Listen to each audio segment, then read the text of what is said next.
কেউ যদি আল্লাহ পাকের দ্বীন শেখা অবস্থায় মৃত্যুবরণ করে, আল্লাহ পাক তাকে শহীদের মর্তবা দান করেন। এই ধারা ধরে রাখবেন, চালু রাখবেন। কমপক্ষে এইটুকুন জানবেন, আজকে আমি কি শিখলাম, আজকে আমার অর্জন কি। ব্যবসা করলে যদি সারাদিনে লাভ না হয়, অস্থিরতা থাকে, আজকে কোনো লাভ হয় নাই, এর চাইতে বড় ব্যস্ততা, অস্থিরতা যেন থাকে, আজকে আমি কিছু শিখতে পারলাম না। নবীজি আল্লাহ পাকের কাছে কোনো কিছু দুনিয়ার বেশি চাইতেন না, এলেম চাইতেন। রব্বি জিদিনি, আল্লাহ আমাকে এলেম বাড়িয়ে দেন, এলেম বেশি দেন। আল্লাহু আকবার। এলমে দ্বীন হলো মূলত নূর, আল্লাহ নূর। কোরআনে পাকের মতো এত বিশুদ্ধ, এত নির্ভুল কোন গ্রন্থ, কোন কিতাব এই পৃথিবীতে আর নাই। ঘটনাক্রমে ছাপাগত কিছু ভুল হয়ে যায় অন্য জায়গায়, অনিচ্ছাকৃত, কোরআন শরীফে হয় না। এ না হওয়াটা হলো আসমানি ব্যাপার। আল্লাহ পাক বলেন, আমি নিজে কন্ট্রোল করি, এই জন্য বিশুদ্ধ ছাপার তৌফিক আমি দিয়ে দিই। না হলে তো কোরআন তো আল্লাহ ছাপেন না, মানুষ ছাপে। ভুল হইতে পারে না? কোথায় ভুল নাই তো। অন্য সব কিতাবে ছাপার ভুল আছে, এমনকি হাদিসের কিতাবে আছে ছাপাগত ভুল। এটাকে অন্যটা দিয়ে, ব্যাখ্যা গ্রন্থ দিয়ে, ইতিহাস দিয়ে, অন্য হাদিস দিয়ে শুদ্ধ করতে হয়। এটা আলেমরা করেন। কোরআন শরীফে যা আছে শুদ্ধ। আরো মজার কথা হলো, পৃথিবীতে কোনো কিতাবের হাফেজ নাই, কোন বইয়ের হাফেজও নাই, হবে না, হয় না। কোরআন শরীফের হাফেজ আছে না? আসমানি কিতাব তাওরাত, জাবুর, ইনজিল, এই পৃথিবীতে যাই আছে যেমনই আছে, কেউ মুখস্থ করতে পারে না। হাজার চেষ্টা করলেও বিজ্ঞানী হইতে পারবে, স্যাটেলাইট বানাইতে পারবে, পারমাণবিক অস্ত্র বানাইতে পারবে, তাদের কিতাব ইনজিল মুখস্থ করতে পারে না। আল্লাহ ব্লক করে রাখছেন, পাসওয়ার্ড দিয়ে অফ করে রাখছেন। সেটা যে গলত কিতাব, কোরআন যে শুদ্ধ কিতাব, একটা পার্থক্য আল্লাহ পাক রেখে দিছেন। 7 বছরের ছেলে, 8-10 বছরের ছেলে, কেউ 3 মাসে, 6 মাসে, 1 বছরে হাফেজ হয়। গায়ের জোরে, ব্রেনের জোরে, না আল্লাহর রহমতে? যারা কোরআন শিখতে আসছেন, আজকের মজলিসে আসছেন, নামাজ পড়তে আসেন, যে কোনো দিনই কাজ করেন, সেটার ব্যাখ্যা হলো লা হাওলা ওয়ালা কুওয়াতা ইল্লা বিল্লাহ। আমি কিছু পারি না, আমার আল্লাহ দেন তো আমি পারি। আমি গুনাহ থেকেও বাঁচতে পারি না, আমি ইবাদতও করতে পারি না। ইল্লা বিল্লাহ আই ইল্লা বিআউনিল্লাহ, আল্লাহ দয়া করলে পারি, নইলে আমি কিছুই পারি না। গর্ব না করা, অহংকার না করা, শুকর আদায় করা। আমার আল্লাহ আমাকে তৌফিক দিচ্ছেন, এটা আমার কিছু না। আমার চেয়ে তার অনেক ভালো লোক আছে দুনিয়ার, অনেক নষ্ট পরিবেশে দিন কাটায়, সিনেমা হল পাহারা দেয়, মদের দোকানে চাকরি করে, নষ্ট নষ্ট পরিবেশে তারা দিন কাটায়। আমাকে আল্লাহ নিয়ে আসছেন মসজিদে, কোরআনে, জলসায়, আমি আসি নাই, আমার আল্লাহ আনছেন। তাহলে গর্বের না শুকরিয়া?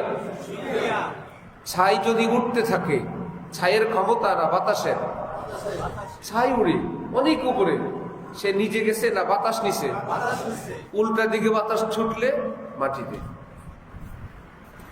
আমার আপনার যতটুকুন সফলতা, এটা আমাদের না, এটা আল্লাহর দান। এই জন্য আমরা গর্বিত কিংবা আত্মম্ভরিতা কিংবা অহংকারে লিপ্ত হব না, শুকরিয়া আদায় করব। আল্লাহ বলেন, শুকরিয়া আদায় করলে আমি আরো দিব। শুকরিয়া আদায় করলে নিয়ামত আরো দিবেন। আল্লাহ আমাদেরকে তৌফিক দান করেন।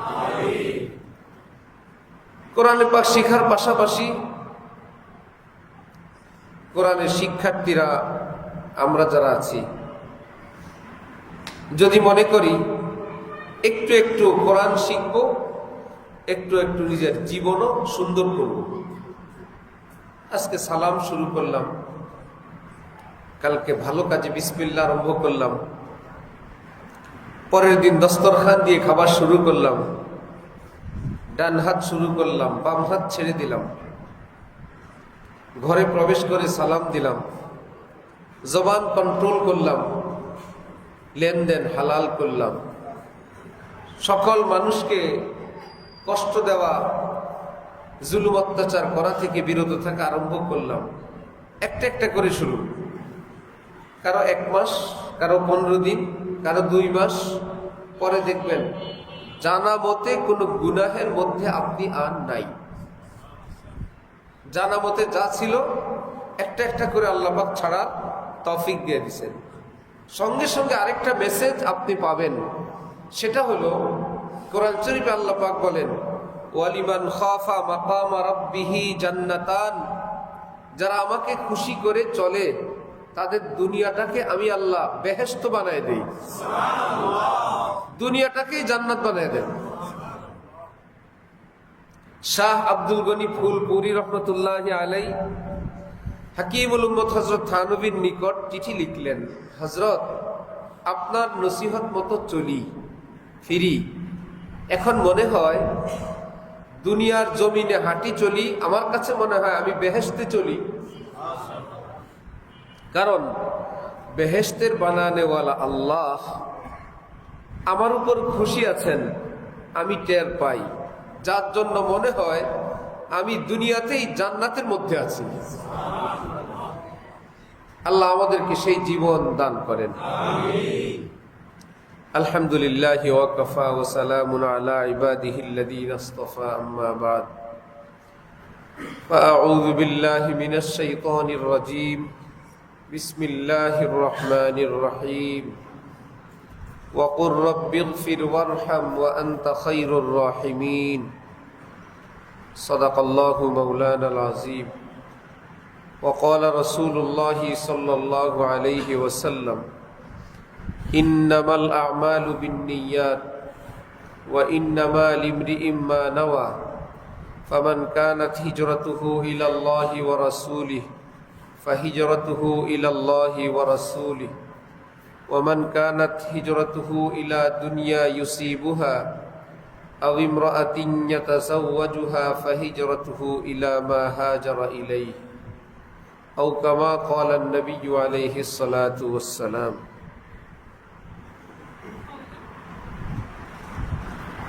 আল্লাহ পাকের রহমত মেহেরবানি, আল্লাহ আমাদেরকে আল্লাহ পাকের ঘর মসজিদে নিয়ে আসছেন,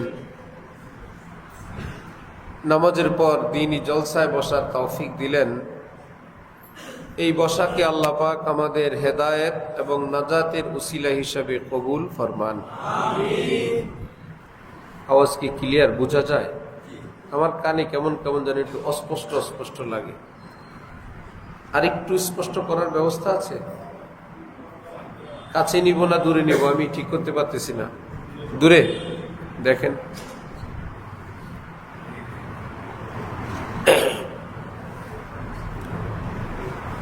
ব্যাপকভাবে আমাদের মুসলমানদের মধ্যে জরুরত পরিমাণ, প্রয়োজন পরিমাণ এলেম না থাকার কারণে আমরা মুসলমানরা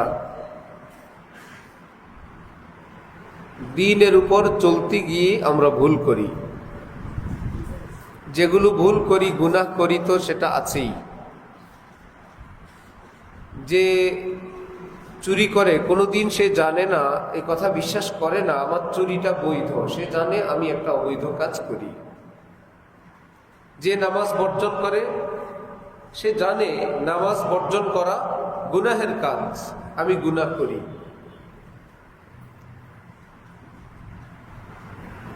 যে নেশা জাতীয় দ্রব্য সেবন করে সে জানে আমি একটা গুনার মধ্যে আছি, আজকে হোক কালকে হোক তওবা করব। দ্বীনের নামে কেউ যদি ভুলের মধ্যে থাকে, সে তো জানেই না সে ভুলের মধ্যে আছে, যার জন্য কখনো তওবার অপেক্ষাও থাকে না, ওই কাজের মধ্যেই থাকে। আমি তো ভালো কাজে আছি। আমাদের ভারতবর্ষের মস্ত বড় এক হুজুর, আওয়াজ তো কেমন হইল আমার, এটা ইমাম সাহেবের সাথে তো মেজারমেন্ট করা, আমি তো নতুন মানুষ। কোন পাশ? হযরত হাকিমুল উম্মত মাওলানা আশরাফ আলী থানভী রহমতুল্লাহি আলাইহি এর বিশিষ্ট খলিফা শেখুল ইসলাম আল্লামা শাব্বির আহমদ ওসমানী রহমতুল্লাহি আলাইহি তিনি বলতেন, আল্লাহ পাকের নিকট কোনো একটি কাজ করে সওয়াব পাওয়ার জন্য, নেকি পাওয়ার জন্য 3টি পয়েন্ট আল্লাহ পাকের পক্ষ থেকে পরীক্ষা করা হয়। কয় পয়েন্ট? 3 পয়েন্ট। আমরা যদি ব্যাংকে চেক দেই, টাকা দিয়ে দেয় সাথে সাথে, কিছু পরীক্ষা নিরীক্ষা আছে না? সাইন ঠিক আছে কিনা, ব্যালেন্সে টাকা আছে কিনা, পার্টির সঙ্গে কথাবার্তা হইল কিনা, ক্লিয়ারেন্স আছে কিনা, তারপরে টাকা দেয়। এমনি ভাবে আমরা ইবাদত করলেই সওয়াব হবে না,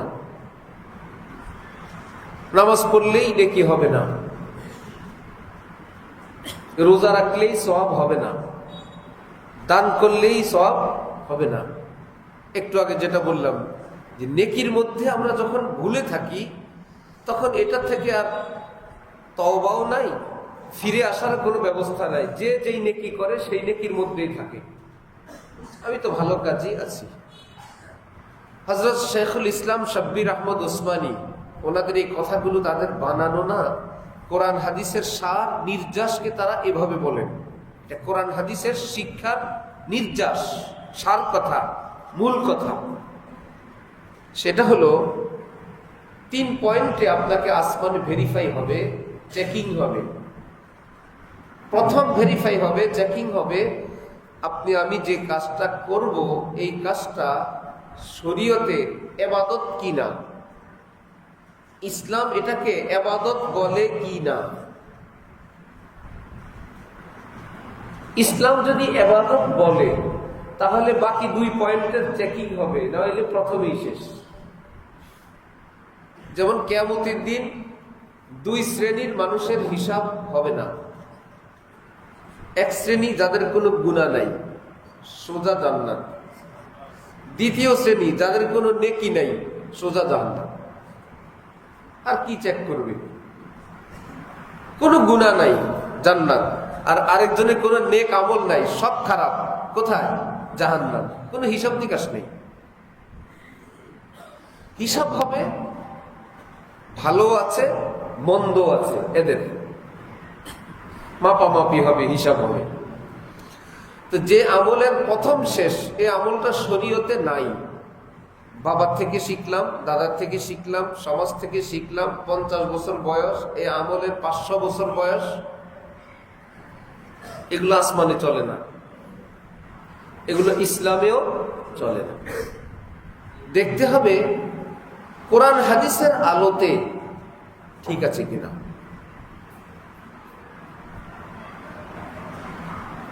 ঘর আছে, বাড়ি আছে, উঠান আছে, কি ব্যাপার? হ্যাঁ, আমার বাবা খাইতেন, আমরা খাই, দাদার সময় থেকে। কাগজপত্র হিসাব করে দেখে গেল নাই কিছু, রাখা যায়? আপনি খাইছেন, বাপে খাইছে, ভাড়া দেন, যত বছর খাইছেন উল্টা ওটার পয়সা দেন। এত বছর খাইল, পেপারস না থাকলে জমি জমা রাখা যায় না। সিএস থেকে যদি সিরিয়ালে না আসে, বাদ। আমাদের পাশের গ্রাম ঈদগাহের পাশে কারো ঘর বাড়ি একদম ছোটবেলা থেকে আমরা দেখে আসছি। আমরা যাই আসি, দাদি ডাকি, নানি ডাকি, মামু ডাকি। কয়েক বছর আগে দেখলাম ওদের ঘর বাড়ি সব উঠে দেওয়া, ওই ঈদগাহ ওটা পুরাটাকে দখল করে নিছে। কি ব্যাপার? গ্রামবাসী হিসাব নিকাশ করে দেখলো আর ওই জায়গাটা ঈদগাহের। এরা বলতে পারে না আমরা 50 বছর থাকি, 100 বছর হবে না।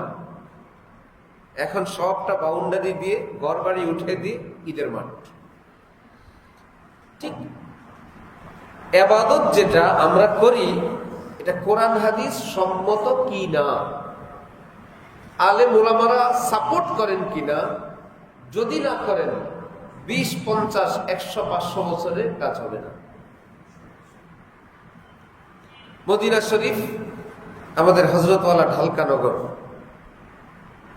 মদিনা শরীফের গ্র্যান্ড মুফতি, ওনার সঙ্গে দেখা করবেন। সাথে আমি আছি, এই সুবাদে আমিও গেলাম।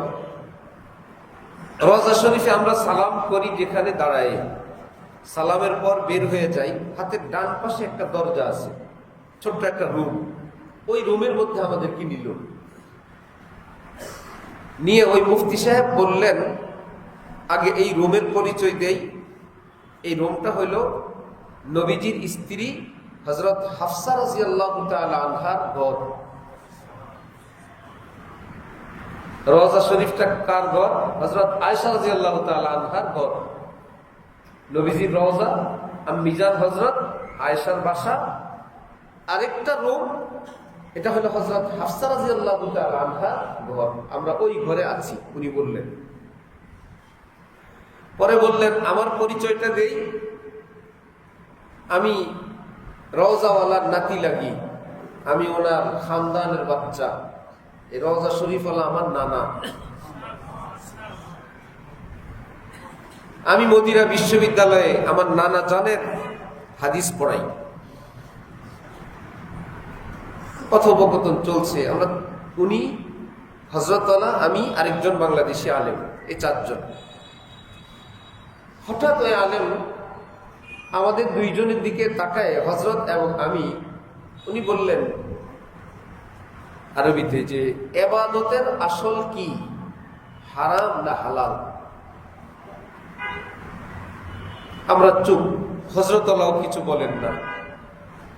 উনি বড় আলেম, কিছু বলবেন, এই ক্ষেত্রে উত্তর না দেওয়াই উচিত। উনি উত্তর শুনতে চান না, উনি পরিবেশ সৃষ্টি করলেন কিছু বলার জন্য।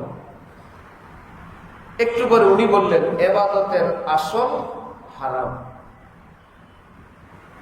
ইবাদতের মূল হইল কি? হারাম। হারাম মানে একটু পরে বলেন ইল্লা বিদ্দালিল। ইবাদত করতে পারবেন যেটা দলিল আছে, এইটা। এই ব্যতীত কোনো ইবাদত করা যাবে না। আমি ইবাদত করব কায়ত হয়ে, চিত হয়ে, উপর হয়ে, এটা ইবাদত, হারাম। আমি সারা রাত দাঁড়ায় থাকবো, ইবাদত, হারাম। আমি ঠান্ডা পানির মধ্যে গলা সমান ডুবে থাকবো, হারাম। খেজুর গাছের মাথায় উঠে ইবাদত করব, হারাম। পা 2টা উপরের দিকে দিয়ে, মাথা নিচের দিকে দিয়ে মসজিদে সেজদা করব, হারাম। কি করব তাহলে ইবাদত? কোরআন হাদিসের দলিলে যা আছে ওইটুকুন করতে পারবেন, এই ব্যতীত সব কি? হারাম। কোরআন হাদিসের দলিলে যে ইবাদত আছে এই ব্যতীত বাকি সব ইবাদত কি? হারাম। আপনি আমি ইবাদত বানাইলে হবে না। কি মুশকিল। উনি বললেন এর বিপরীতে রিজিক, খাওয়া দাওয়া, এটার আসল হইল হালাল। খাওয়া দাওয়ার আসল কি? হালাল। দুনিয়ার যত খাবার আছে সব কি? হালাল। তাহলে হারাম কোনটা? কোরআন হাদিসের দলিলে যেটা হারাম আছে এটা হারাম। একটু ব্যাখ্যা করলে আরো বুঝবেন। যেটার নামে হারামের সিল পড়বে ওটা কি? এই ব্যতীত আর বাকিগুলো কি? হালাল হওয়ার জন্য দলিল লাগবে না। খাদ্য খাবার হালাল হওয়ার জন্য কি লাগে না? তাহলে দলিল লাগবে কি হইতে? হারাম হইতে। আমরা যে চিকেন ফ্রাই খাই, কেউ দেখাইতে পারবে কোন দলিলে এটা খাওয়া জায়েজ আছে কিনা? কোন মুফতি সাহেব দেখাইতে পারবে? আমরা যে ফ্রাইড রাইস খাই, পৃথিবীর কোন মুফতি সাহেব কোন ফিকহের কিতাবে কোরআন হাদিসের কোথাও দেখাইতে পারবে এটা হালাল? তাহলে কেমনে খান? হালাল দেখান লাগবে না, দেখাবেন হারাম। কি দেখাবেন? চিকেন ফ্রাই খাওয়া হারাম, ওইটা দেখান। যদি দেখাইতে না পারেন তাহলে হালাল। ডিম সিদ্ধ করে খাওয়া হারাম, দেখেন দলিল দেখান, নাই, তাহলে হালাল। কাঁচা ডিম খাওয়া মাকরুহ, দলিল দেন, নাই, হালাল। তাহলে খাওয়া হালাল হইতে দলিল লাগে না হারাম হইতে? যদি দলিল না থাকে সব কি? সব হালাল। হারামের কোনো দলিল না থাকলে খাবার দাবার যা আছে সব কি? ইবাদত হইলে উল্টা। ইবাদত হালাল হওয়ার দলিল না থাকলে সব কি? হারাম। এটা যে ইবাদত, এর কোন দলিল যদি থাকে এটা করতে পারবেন। এই ছাড়া বানায় বানায় বানায় বানায়, যে এই ঘরে একটু পোলাও পাকাইছে, আরেক ঘরের মহিলা একটু ডিম সিদ্ধ করে ওর সঙ্গে গুঁড়া করে দিয়ে দিছে, এটাও হালাল। ওইটাও কি? আরেকজন বললো একটু মুরগির কুচাকুচি দিয়ে দিই, এটাও হালাল। আরেকজন বললো একটু চিংড়ি মিশিয়ে দিই, এটাও হালাল। হালাল কিনা? আরেকজন বললো একটু মটরশুঁটি দিই, এটাও হালাল। এই যে আপনি খাবারটাকে এত রকম বানাইলেন, দলিল আছে? দলিল দরকার নেই। আমরা কি নামাজের সঙ্গে একটু বাড়াইতে পারবো? নামাজের সঙ্গে আল্লাহু আকবার একটু দুরূদ শরীফ বাড়াই দিলাম, পারবেন? রুকুতে গেলে কুল হুয়াল্লাহ বাড়াই দিলাম, কেন? কুল হুয়াল্লাহ খারাপ জিনিস? দলিল নেই কি? নাই।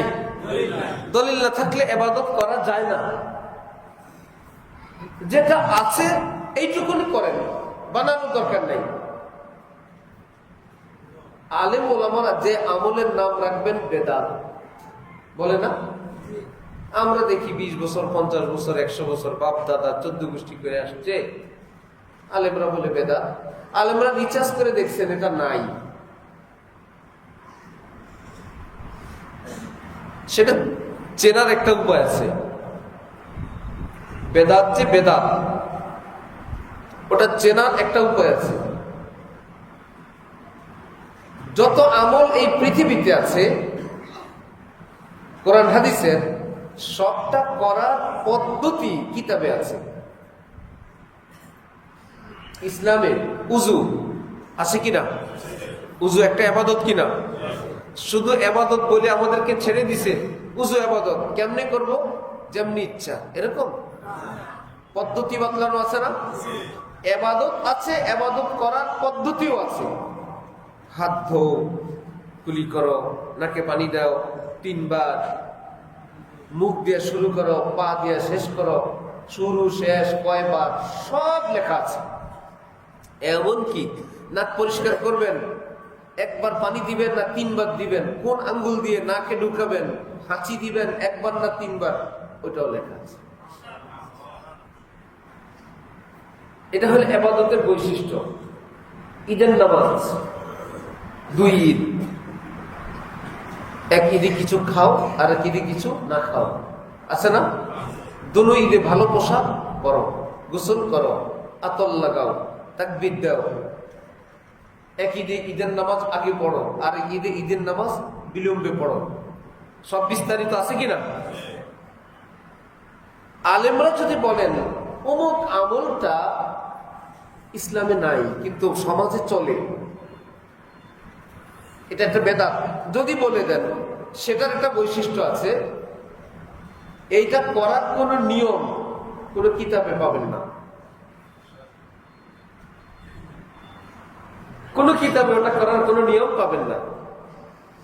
উদাহরণস্বরূপ, কোন মানুষের মৃত্যু হলে, ইন্তেকাল হলে 3 দিন 4 দিনের সময় একটা খাবারের অনুষ্ঠান, 4 দিন না বলেন 3 দিন না বলেন, এটা করে না? কেন করে? আমার আব্বাও করছে, দাদাও করছে। কেন করেন? না করলে সমাজের মানুষ কি বলবে। কেন করেন? হ্যাঁ, আমার আব্বার জন্য আমি কিছু করব না, এই কথা বলতে পারে না ভাই, এটা তো সুন্নত, এই জন্য করি। বলতে পারে কেউ? কেন খাওয়ান? ভাই খাওয়ানো তো সুন্নত, বলতে পারে? এখন যেই মৌলবীরা ঘুরে ঘুরে খায়, সে যদি এটা বন্ধ করে দেয় তার তো খাওয়াই বন্ধ হয়ে যায়। সে বেচারা এটাকে জিয়ায় রাখতে হয়, অসুবিধা কি? ভাই টাকা পয়সা খরচ করবেন, গরিবকে খাওয়াবেন, খাওয়ানো তো ইবাদত, আমরাও তো বলি ইবাদত। তো সমস্যা কি? সমস্যা হলো ইবাদত ঠিক করবে আল্লাহ, ওটার টাইমও ঠিক করবে কে? আল্লাহ। এই কথা বলতে পারবে না কেউ জানুয়ারি মাসের 10 তারিখে 20 টাকা সদকা করা সওয়াবের কাজ। কেন জানুয়ারি মাসের 20 তারিখে 10 তারিখে 20 টাকা দান করা যাবে না? এই তারিখ বললেন কেন আপনি? এটা তো কোনো জায়গায় নেই। আপনি বললেন জানুয়ারি মাসের 10 তারিখে 20 টাকা দেওয়া সুন্নত অথবা অনেক বড় সওয়াবের কাজ। এটা কোন কিতাবে আছে? এমন তো নাই। দান করা সওয়াবের কাজ, এটা 10 তারিখ হোক আর 9 তারিখ হোক। আপনি 10 তারিখ লাগাইলেন কেন? আবার পরিমাণ দিলেন কি 20 টাকা, এই দুইটা পাইলেন কই? দান করা তো সওয়াব আমরাও জানি, খাওয়ানো সওয়াবের কাজ আমরাও জানি, কিন্তু কোন মানুষ মারা যাওয়ার 3 দিন পরে খাওয়াইতে হবে, এটা পাইলেন কই? যে খায় সে কি মানা করবে? মজার কথা শুনেন, একটু আগে বলছিলাম হক্কানি আলেমরা এই আমলকে কি বলেন? সুন্নত বলেন না বেদাত বলেন? বেদাতের একটা বৈশিষ্ট্য বলছিলাম, এর কোনো নিয়ম টিয়ম কোথাও নাই। যেই হুজুর করে ওই হুজুরকে জিজ্ঞেস করেন, হুজুর 3 দিন 4 দিন পরে যে মা বাবার জন্য মুরব্বীদের জন্য একটা খাওয়ান দিতে হয়, এটা নিয়ম কি? কয়জন, সর্বনিম্ন কয়জন খাওয়াইলে হয়? একটা নিয়ম থাকবে না শরীয়তে? জুমার নামাজে কয়জন লাগে? কমপক্ষে 3 জন। জমাত হওয়ার জন্য কমপক্ষে কয়জন? এত মানুষ মিলে জুমা পড়ি, কমতে কমতে কমতে কমতে যদি 3 জন হয় তাও জুমা হবে। একটা পদ্ধতি আছে না? 3 দিন না 4 দিন না করব, আমি গরিব মানুষ, সর্বনিম্ন কয়জন হুজুর? কি বলবে জানেন? আপনি খুশি হয়ে যা খান।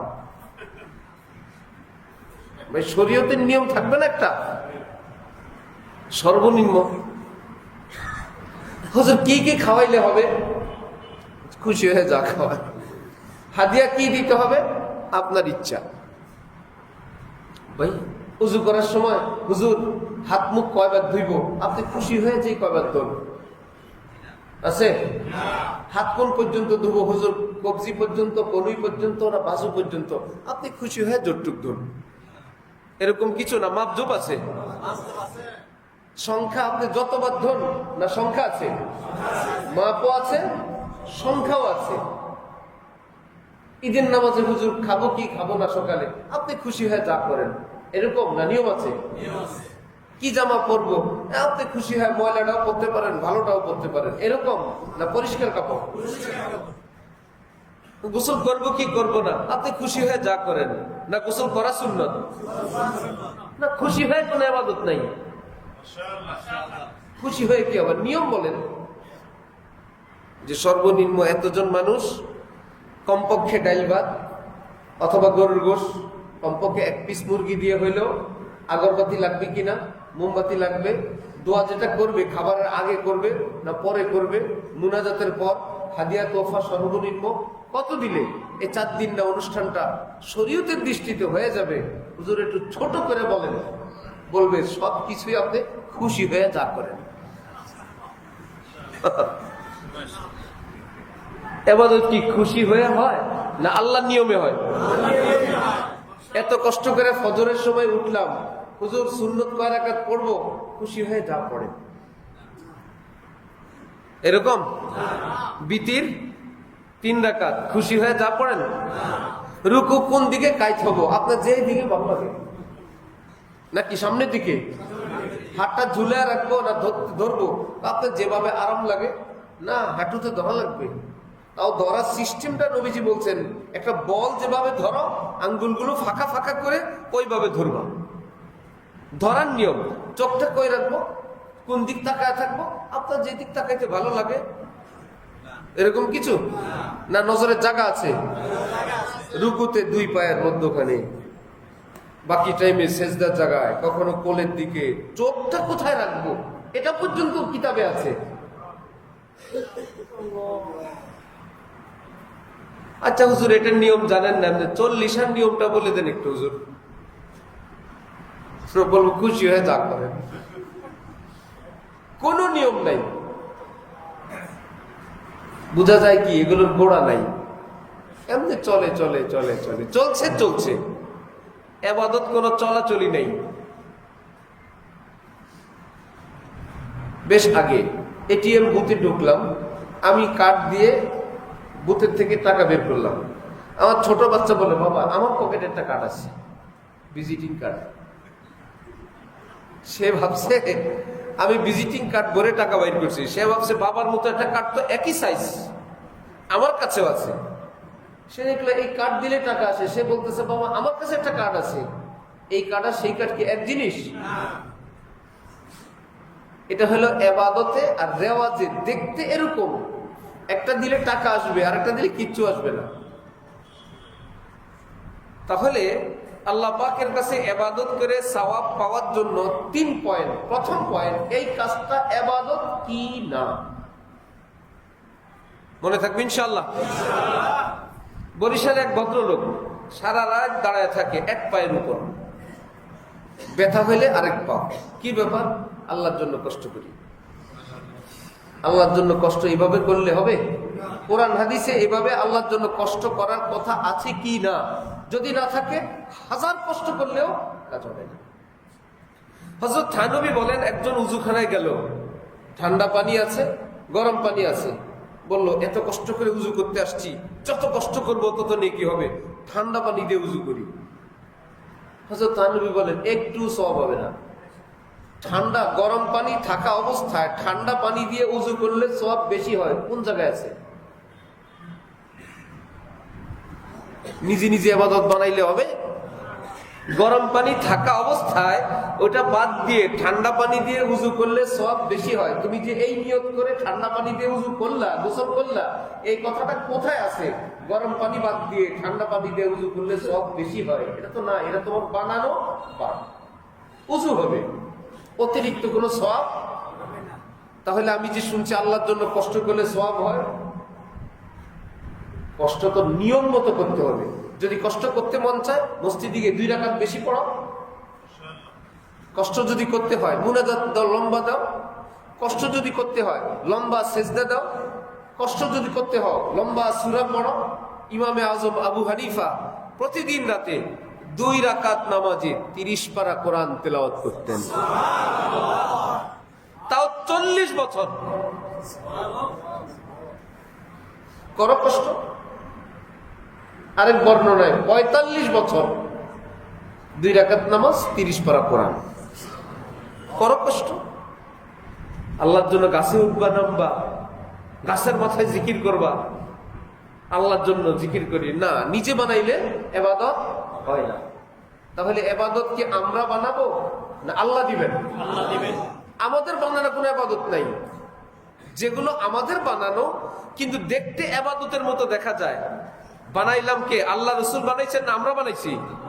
আমরা বা আমাদের পূর্বপুরুষরা। এটার নাম বেদাত, অর্থাৎ ইসলামের নামে নব আবিষ্কৃত আমল। নবীজি বলেন, যেই ব্যক্তি আমার ইসলামে কিছু আবিষ্কার করলো, তার অর্থ তো হইল এই, আমি যে ইসলাম দিয়ে গেলাম এটা পরিপূর্ণ না, এই জন্যই তো আবিষ্কার করা লাগে। আমারটার মধ্যে একটু কমতি আছে, এই জন্য ওটাকে সে পুরা করে দিল। দ্বিতীয় অভিযোগ হয়, আল্লাহ আমাকে যে ইসলাম দিছিলেন আমি এটা পুরাটা বুঝি নাই, আমার উম্মত পুরাটা বুঝছে। তৃতীয় অভিযোগ, আল্লাহ যে ইসলাম আমাকে দিছিলেন আমি পুরাটা প্রচার করি নাই, একটু বাকি ছিল, এটা সে প্রচার করছে। প্রত্যেকটাই নবীর বিরুদ্ধে অভিযোগ, নবীর বিরুদ্ধে মামলা। অথবা যদি বলে না আল্লাহ দেয় নাই, তাহলে অর্থ হবে পরিপূর্ণ ইসলাম আল্লাহ নবীকে দেয় নাই, কিছু রাখছিল, বাকিটা তারে দিছে। সব কি নাউজুবিল্লাহ পাটি না? আল্লাহ আমাদেরকে যে নবীর হাতে যে দ্বীন দিলেন, ওই দ্বীনের উপর আমল করে বেহেশতে যাওয়া অসম্ভব না সম্ভব? শুধু সম্ভব না, রাস্তা একটাই।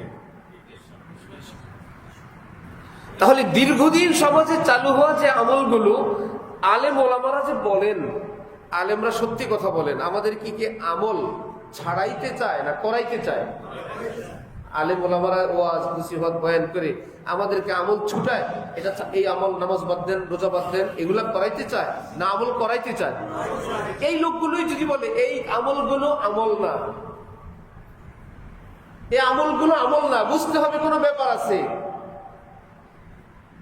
কি ব্যাপার? আমল কি বলে আমল না?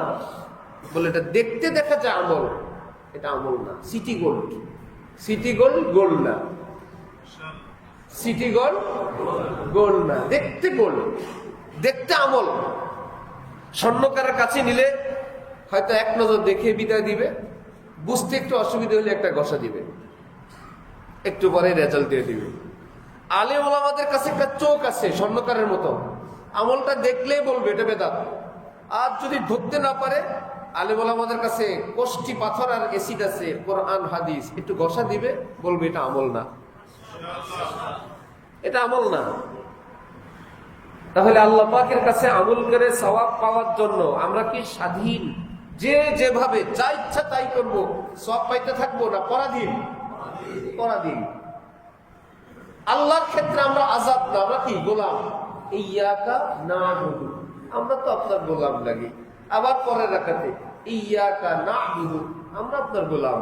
প্রতিদিন প্রতি রাকাতে আমরা গোলাম, আমরা গোলাম, আমরা গোলাম। মালিক যা বলেন তাই করি। যাই হোক, অনেক লম্বা করলাম। আবার বলি, খাওয়া দাওয়া হালাল হইতে দলিল প্রয়োজন না হারাম হইতে? মনে আছে কথাটা? সুতরাং এইভাবে না, এইভাবে ডাইলে দিবেন না, দিবেন না। ডাইলে ধন্যবাদ দেওয়া যায় আছে কিনা? হ্যাঁ, ডাইলে ধন্যপাতা তো মোটামুটি দেয়, কেউ আম দেয়, কেউ জলপাই দেয়, কেউ চালতা দেয়। এটা শরীয়তে জায়েজ আছে কিনা? জায়েজ খুঁজবো, বরং যে প্রশ্ন করবে তার কাছে আমরা দলিল খুঁজবো, না জায়েজের দলিল আছে কিনা। সে বলবে দলিল নাই, তখন আমরা কি বলবো? জায়েজ।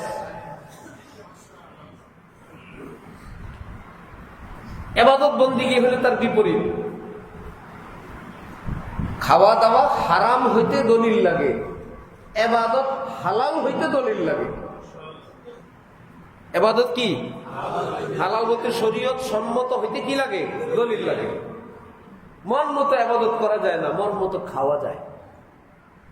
মন মতো ইবাদত করা ঠান্ডা পানি দিয়ে উজু করলে ইবাদত হয় না, এক পায়ে দাঁড়ায় থাকলে ইবাদত হয় না, খেজুর গাছে উঠলাম রে ইবাদত হয় না, সূর্যের দিকে তাকায় কষ্ট করলে ইবাদত হয় না, ডানে বায়ের কাইত হয়ে রুকু করলে ইবাদত হয় না, ঈদের দিনে রোজা রাখলে ইবাদত হয় না, ঠিক দুপুরে নামাজ পড়লে ইবাদত হয় না, মাগরিবের ইফতার এশাই দিয়ে করলে ইবাদত হয় না, রুকু থেকে দুরূদ শরীফ পড়লে ইবাদত হয় না, আত্তাহিয়াতুর সময় ইয়াসিন তেলাওয়াত করলে ইবাদত হয় না। শরীয়তে নাই।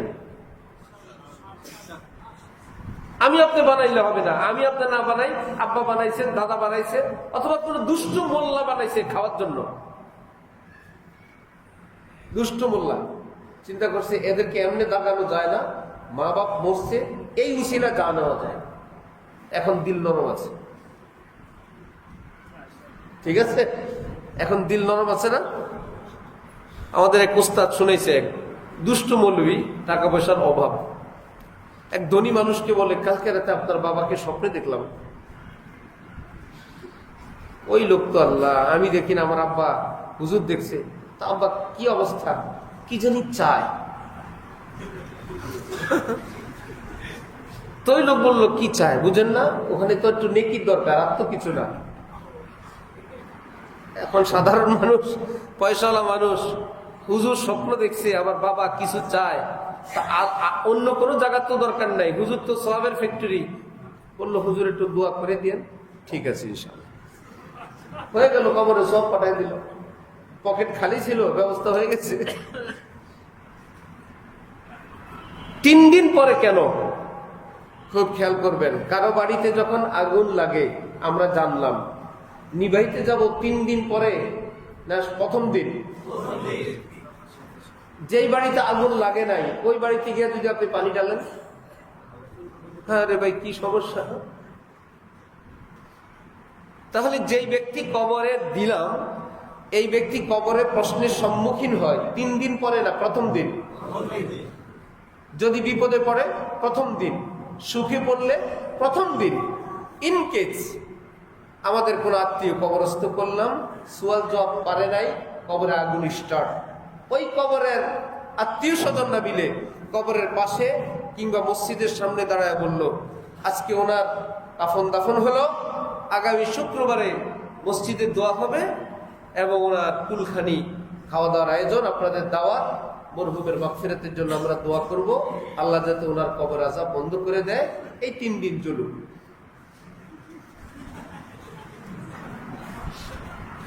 কি হলো?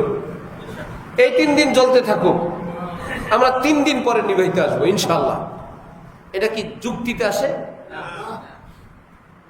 দোয়া তো আজকেই শুরু, 3 দিন পরে গেল কেন দোয়া? এইটা হলো জানার বিষয়। জানা হলো শরীয়তে 3 দিন শোক পালন করা সুন্নত। যেই ঘরের লোক মারা গেল তারা কয়দিন শোক পালন করতে পারবে? অন্যরা তাদেরকে সান্ত্বনা দিবে, এটা সেটা করবে, সেটাও 3 দিনের ভিতরে, বাইরে আর কোনো শোক নাই। এখন এই 3 দিন পর্যন্ত তো শোক, শোক শেষ হয়ে গেলে এরপরে না রান্না বান্নার আয়োজন করা যাবে, এই জন্য 3 দিন পরে ফেলাইছে। দোয়া দরকার আজকে, কিন্তু খাওয়ান দাওয়ান খাইতে হলে তো 3 দিন পরে খাওয়া লাগে, এই জন্য দোয়া নিয়ে গেছেও খাওয়ার তারিখে। দোয়া করা যায় আজকে, দোয়া করা যায় কালকে, দোয়া করা যায় পরশু, করা যায় না খাওয়ার পাতিল।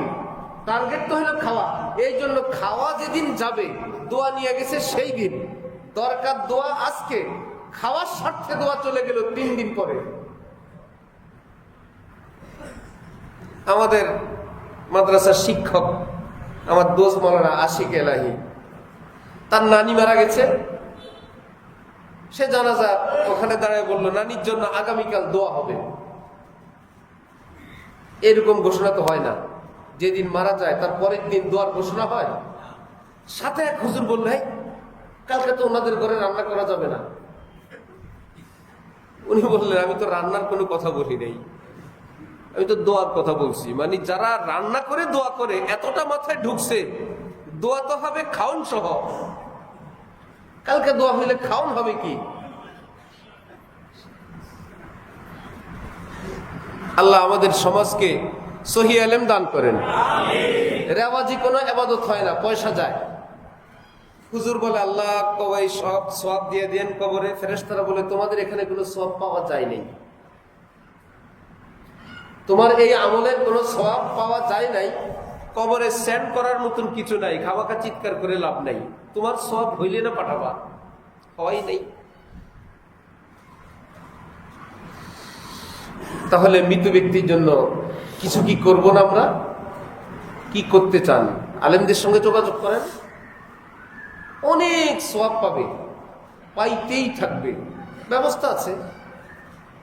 মনে করেন না আমরা আমাদের মাদ্রাসায় দান করতে বলবো, আপনাকে মসজিদে দিয়ে দেন, গিজার লাগাই দেন, হিটার লাগাই দেন, এসি লাগাই দেন, আইপিএস লাগাই দেন, দামি কার্পেট লাগাই দেন, গরিব এতিমের ঘর বাড়ি করে দেন, কারো ঘরে চুলা নাই চুলা কিনে দেন, একটা গ্যাসের বোতল কিনে দেন।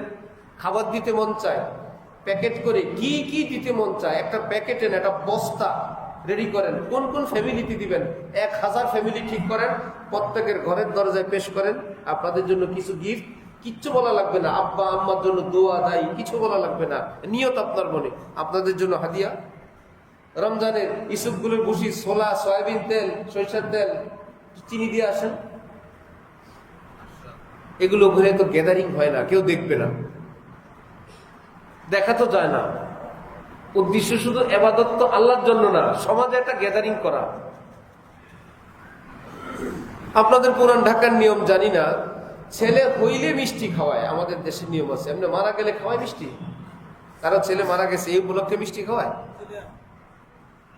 খাওয়ায়। ছেলে হইলে খাওয়ায় না, যে মেয়ে চাইছিল মেয়ে হইলে খাওয়ায় না, বিদেশের ভিসা এসে গেছে মিষ্টি খাওয়ায় না, ভিসা ক্যান্সেল হলে খাওয়ায়, ঘরে আগুন লাগলে খাওয়ায়, ছেলে মারা গেলে খাওয়ায়। 3 দিন 4 দিনে এত ফুর্তির খাওয়ানটা কিসের? 3 দিন পর্যন্ত শোকে কাতর, 4র্থ দিনে মহা খুশি, হা হা হু হু, খাও লও ফুর্তি। এত খুশি কোত্থেকে আসলো? শোকে কাতর থাকার কথা। আল্লাহ আমাদেরকে দ্বীনের সহি বুঝ দান করে। কোত্থেকে অন্যান্য কথা আসছে? এই ওয়াইন তো আমি নিয়ত করি নেই, একদম ছোট্ট একটা কথা বড় হয়ে গেছে। তাহলে ইবাদত এটা কি হারাম হইতে দলিল লাগে না হালাল হইতে দলিল লাগে? ইবাদত করতে দলিল লাগে। সোজা কথা, ইবাদত করতে কি লাগে? আমরা দলিল পাবো কি? আলেমরা এগুলো দেখবেন, ওনারা বলবেন সুন্নত না বিদআত, জায়েজ না না জায়েজ, কোন রেওয়াজ ইবাদত না। এক সময় আমাদের সমাজে কারো ডায়রিয়া হলে পানি দিত না, পানি পান করতে দিত না, বলতো কি পানি খেলে পানি বেরোবে। ডায়রিয়া রোগীর জন্য তো এটা তুমি ডায়রিয়া আগায় দিলা, এমনিই পানি বের হয়, আরো পানি দিলে তো পানি আরো বের হবে। নিজেরা বুদ্ধি করছে পানি বন্ধ করার ব্যবস্থা, উপরে দেওয়া পানি দেওয়া বন্ধ করো, তো নিচে দেওয়া পানি নিজেরা ঠিক করছিল। এই পানি না দেওয়ার কারণে বহু রোগী মারা গেছে পানি শূন্যতায়। বর্তমান আধুনিক চিকিৎসা এসে ডায়রিয়া রোগীদের জন্য পানি দেওয়া বন্ধ না পানি খাওয়াইতে হয়? দিতে থাকো, যত ইস্তেঞ্জা করবে বাথরুম করবে পানি ডকডক করে শুধু স্যালাইন খাওয়াবা। জানা গেল এটাই চিকিৎসা। তাহলে আগের দিনের সেই রেওয়াজ ওটা কি ধরে রাখবো? সঠিক চিকিৎসা পাওয়ার পর আগেরটা ধরে রাখবো না বাদ দিব? বাদ। বাপ করছে না দাদা করছে। ডায়াবেটিস হইলে কেউ কাউকে বলতো না, বাংলায় হলো বহুমূত্র। ডায়াবেটিসের নাম বহুমূত্র। এটা একটা শরমের রোগ। আমার নানার হয়েছে বলতে আমার মনে আছে, কানে কানে বলে বহুমূত্র হয়েছে। করোনা তো আমাদের সামনে, করোনা ছিল একটা শরমের রোগ। যাগো করোনা হয়েছে নিশ্চয়ই খারাপ মানুষ শুরুর দিকে, ঠিক না? করোনা হওয়া মানে সমাজে, পরে দেখা যায় হুজুর নাই, মাস্টার নাই, মিস্টার নাই, ভালো মানুষ নাই। ও এটা তো কোনো ভালো মানুষ খারাপ মানুষের সঙ্গে তো সম্পর্ক না ভাই, এটা একটা রোগ, এটা ভাইরাস। পরে না সোজা হয়েছে, শুরুর দিকে কানাকানি কানা ঘুষা উমুকের করোনা হয়েছে। আমাদের এক দোস্ত বেচারার করোনা হয়েছে, সরকারি হসপিটালে টেস্ট করছে। হসপিটাল থেকে 2 দিন পরে পরে ফোন, আলাদা থাকবেন, আলাদা খাবেন, আলাদা বাথরুম ব্যবহার করবেন। সে পাইছে ভয়, কোন দিন জানি লাল পতাকা নিয়ে আসে না পুলিশ আসে। সে কি করছে, পরে একদিন ফোন আসছে তার নাম্বারেই, হাসপাতাল থেকে নসিহত করতেছে এই করবেন। সে কি করছে, দুষ্টামি করে বলে আহা উনি তো ইন্তেকাল করছে। উদ্দেশ্য আদাতে ফোন টোন না দেয়, তো তাই তারা মোরাল দৃষ্টিতে দিয়ে দিছে, আর ফোন টোন করেনি। উনি তো ইন্তেকাল করছে, এক জায়গা থেকে আরেক জায়গায় গিয়ে বলে উনি তো ইন্তেকাল করছে, স্থান পরিবর্তন করছে, ফিনিশ। যে রেওয়াজ গুলো ছিল সমাজে, এলেম আসার পর রেওয়াজ বাদ। ইবাদত কবুল হওয়ার জন্য প্রথম শর্ত, ইবাদত এটা শরীয়ত সম্মত কি না আমরা বলবো না, ওলামাই কেরাম। যদি ওলামায় প্যাচ লাগে তাহলে ছোটটা ঠিক না বড়টা ঠিক? বড়টা ঠিক। ডাক্তারে প্যাচ লাগলে ছোট ডাক্তার বাদ, বড় ডাক্তারেরটা ঠিক। ইঞ্জিনিয়ারের কথা 2 রকম বললে ছোট ইঞ্জিনিয়ারেরটা বাদ, বড় ইঞ্জিনিয়ার। দেশি বিদেশি ইঞ্জিনিয়ারের প্যাচ লাগলে দেশিটা বাদ, বিদেশিটা মানে বড়টা। আলেমও প্যাচ লাগলে বড়টা মানবেন, ফিনিশ। আর যদি বলেন না পিজির প্রফেসর বলুক আর ঢাকা মেডিকেলের প্রফেসর বলুক, ওনারটা আমি মানবো না, আমার মহল্লায় যার ট্যাবলেট খেয়ে আমার গ্যাস্ট্রিক তাড়াই, পাতলা পায়খানা বন্ধ করি, এই বেচারা হলো আমাদের মহল্লার সবচেয়ে বড় ডাক্তার, সে যা বলে তাই। এটা হবে না। এই বেচারা ওর সেলাই না গ্যাসের বড়ি বাতের বড়ি বেচার জন্য ঠিক আছে, এই বলে অপারেশন হবে কি হবে না এটা তার সিদ্ধান্তে না, এটা প্রফেসর লাগবে। পাড়া মহল্লার এলাকার আলেম ওলামারা যে খেদমত করে, ওকে। জটিল কঠিন কোনো বিষয় যদি হয় যেটা বড় আলেমদের সিদ্ধান্ত প্রয়োজন, তখন কি পাড়া মহল্লার আলেম সিদ্ধান্ত নেবেন না দেশের বড় আলেম? দেশের বড় আলেম। দ্বিতীয় কাজ, সহজ সহজ দ্বিতীয় দুইটা, এবাদতটা এবাদত। এইবার দেখতে হবে এবাদত করার নিয়তটা ঠিক আছে কিনা। নামাজ পড়া কি এবাদত না? জুতা চোর যে নামাজ পড়ে ভালো নিয়তে না চুরির নিয়তে সব হবে? নামাজ পড়া তো ভালো, সে নামাজ পড়ছে, তার সব হবে না কেন? সে আসছে জুতা চুরি করার জন্য, নামাজ পড়ে যার জুতা নিবে সে যখন নামাজে যাবে জুতা নিয়ে সে বের হয়ে যাবে। এর আগে যে 2 রাকাত 4 রাকাত পড়লো মসজিদে এসে, তাহলে আগের নামাজের কোনো সওয়াব তার হবে না। সে ঢোল পিটাইলে হবে না, ইবাদত করলে সওয়াব হয়, তোর হবে না, তোর নিয়ত ভালো না। তাহলে ইবাদত 1 নম্বর, দ্বিতীয় হলো নিয়ত, তৃতীয় ইবাদত করার পদ্ধতিটা শরীয়ত সম্মত কিনা। পদ্ধতি আগে ছিল ইবাদত শরীয়ত সম্মত কিনা, আর এখন হবে ইবাদত করার পদ্ধতিটা শরীয়ত সম্মত কিনা। যেমন রোজা রাখা কি ইবাদত, আল্লাহর জন্য নিয়ত সহি, আমি আল্লাহর জন্য রোজা রাখবো, নিয়তও ভালো, রাখবো রোজা, রোজাও ভালো জিনিস, কিন্তু ঈদের দিন। এখানে মাইর খেয়েছে কোথায়? পদ্ধতিতে। নিয়তেও সমস্যা নাই, রোজায়ও সমস্যা নাই, পদ্ধতি। নবীজির নিষেধাজ্ঞার টাইমে তুমি রোজা রাখছো, হবে না। আসরের পরে নফল, নফল তো ভালো জিনিস, আল্লাহর জন্য পড়বো, ভালো জিনিস, কিন্তু টাইম যে আসরের পরে, সওয়াবের বদলা গুনাহ।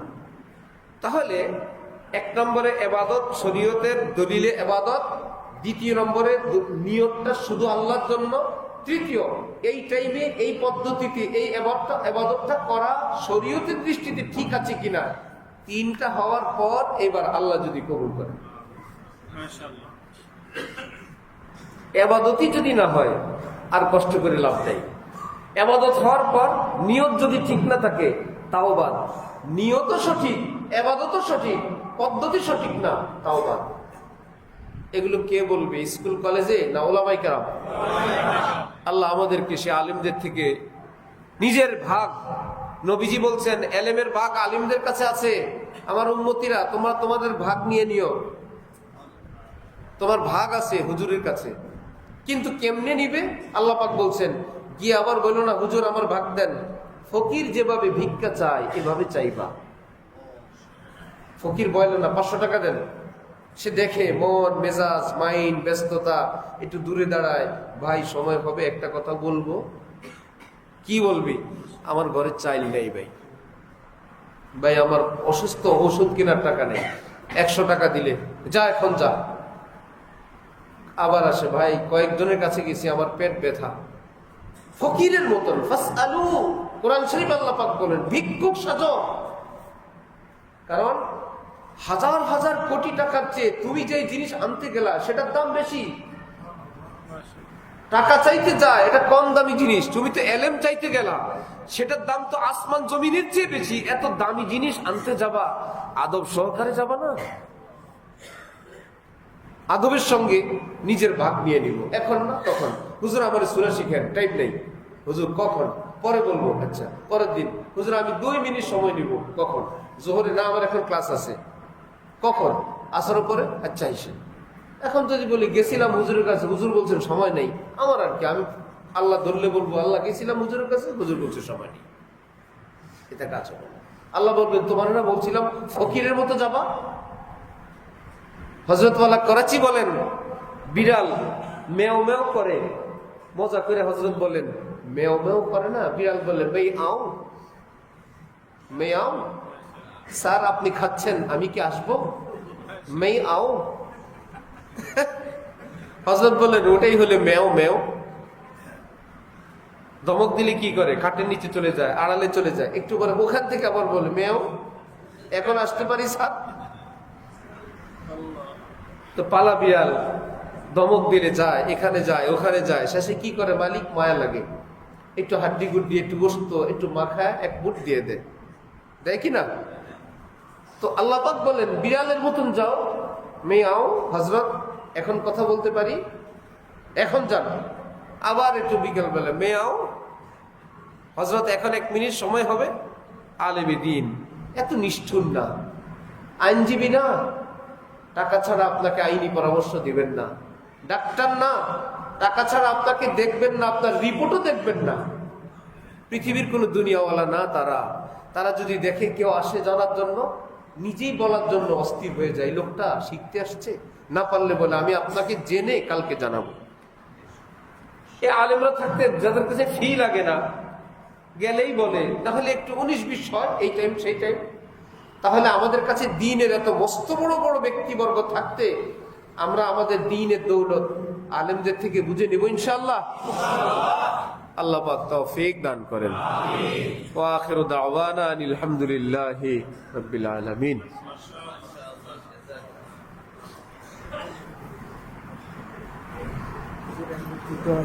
ছেলে পর্যন্ত সন্তান দান করেন। আমার আম্মা স্ট্রোক করছে, খারাপ হয়েছে, আমার বিবি অসুস্থ। আল্লাহ ছেলেটা জানি এদিকে আসছে, সবাই পরশুদিন মারা গেছে, কিডনি যন্ত্রণা।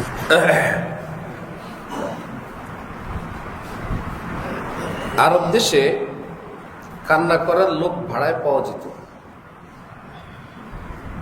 কারো লোক মারা গেলে কানতে হবে, 5 জন 7 জন 10 জন 40 জন 100 জনের গ্রুপ পাওয়া যেত। ভাড়া করে নিয়ে আসতো এই ফ্যামিলি লোক, কবরের কাছে বাড়ির সামনে কানতো। ওরা আবার জিজ্ঞেস করতো এমনি কবিতা সহ হবে না কবিতা ছাড়া। নির্বাচনী গান আছে না এখন, এরকম এরা নিজেরা ওই মৃত ব্যক্তির নামটা বসায় দিত বিভিন্ন পয়েন্টে, চলতে থাকতো জারি গান। বললো একটু গান সহ হইলে একটু বেশি খরচ, ইত্যাদি ইত্যাদি রেওয়াজ ছিল, এখন আর নাই, উঠে গেছে। এক এক সময় এক এক রেওয়াজ। তো যারা এরকম ভাড়ায় দোয়া করে, ওই ভাড়ার দোয়ার চেয়ে মৃত ব্যক্তির জন্য জীবিতরা, সন্তানরা, আত্মীয় স্বজনরা যদি একবার সুবহানাল্লাহ বলে, শুধু একবার দুরূদ শরীফ পাঠ করে, একবার ফাতিহা পাঠ করে, একবার কুল হুয়াল্লাহ পাঠ করে, কাউকে 10টা টাকা দেয় মন সঙ্গে, এমনি হাত তুলে চোখের পানি ছাড়ে, ভাড়াটিয়া হাজার হাজার মৌলবীর দোয়ার চেয়ে এই দোয়ার পাওয়ার অনেক বেশি হবে, অনেক বেশি হবে। হ্যাঁ, কোন আল্লাহওয়ালা যদি পান, ভাড়ায় খাটে না, কোন আল্লাহওয়ালা যদি পান তাকে দিয়ে দোয়া করাবেন।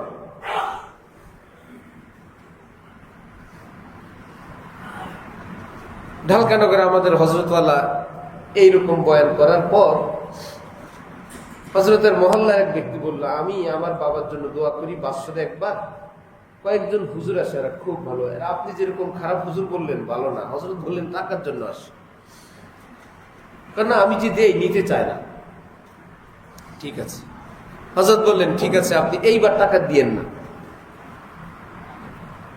আসি কিনা, আসছে, খাইছে লইছে, বললো কি সব সময় তো আমি দিই, আপনারা নিতে চান না, এইবার আপনাদের কথাটাই থাক। এবার আমিও তো ভালো মন্দ আছি, কোনো অসুবিধা নাই। হাজী সাহেব, আপনি সারা জীবন খেদমত করছেন, আমরা তো আপনার বাবার মহব্বতে আসি। পরের বছর দাওয়াত দিছে, হ্যাঁ হ্যাঁ আসবো ইনশাল্লাহ। কিন্তু দাওয়াতের দিন কয়েকজন অনুপস্থিত, কয়েকজন আসছে।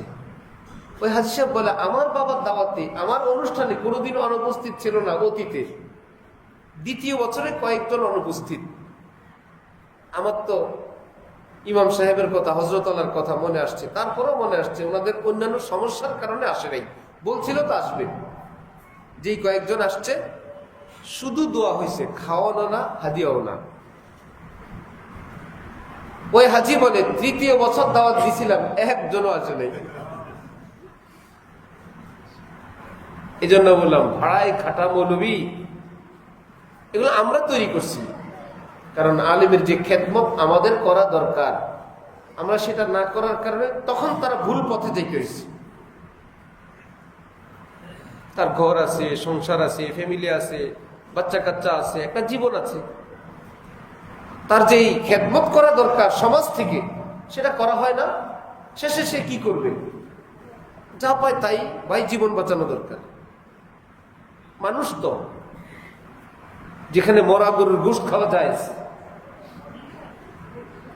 ক্ষুধার তাড়নায় মরা মৃত গরুর গোশত খাওয়া যায়, ওই পথে চলে যায়। জন্য সমাজের উচিত যারা দ্বীনের খেদমত করেন মাদ্রাসা মসজিদে, তাদেরকে সসম্মানে লালন পালন করা। তিনি যেন সকল বেদাত থেকে, অন্যায় পথ থেকে সম্মানের সঙ্গে বিরত থাকতে পারেন। এবং তিনি দোয়া করবেন শুধু আল্লাহর জন্য, যে আমাদের হযরত টাকার অপেক্ষায় থাকে না, আমরা ওনার যথেষ্ট খেদমত করি, উনিও জানেন। সেই দোয়াটা হবে খাঁটি। যদি নিজেরাই এভাবে ঠিক করেন যে আমরা ইমাম সাহেবের কিছু বেতন ঠিক করলাম, মহল্লায় লোকজন মারা যায়, আমরা সবাই মিলে তো কিছু দেই, সবটা মিলে তো ভালোই হয়।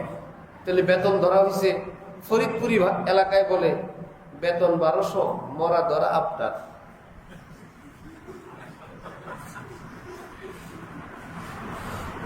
বেতন 1200, মরা ধরা আপনার।